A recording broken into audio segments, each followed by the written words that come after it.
Mahigit 2 linggo bago magpasukan, problema ngayon ng mga mangingisda sa Zambales kung saan sila kukuha ng panggastos para sa mga anak. Lalo kasi silang hirap kumita mula nang ipatupad ang fishing ban sa Panatag Shoal. May news to go si Cedric Castillo.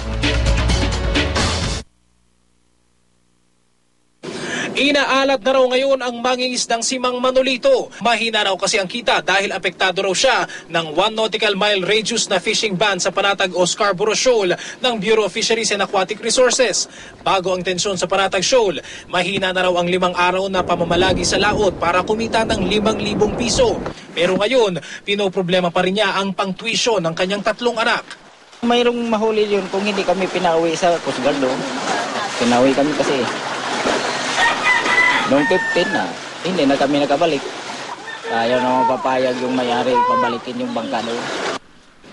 Isa lang si Mang Manolito sa daan-daang mangingisdang dito na nakasalalay ang kabuhayan sa dagat. Tanong tuloy nila, kapag nagpatuloy ang fishing ban ng hanggang 2 buwan, saan daw sila maghahango ng ipang bubuhay sa kanilang pamilya? Ang lokal na pamahalaan, may nakahanda naman daw livelihood projects. I don't think it would be enough, honestly speaking.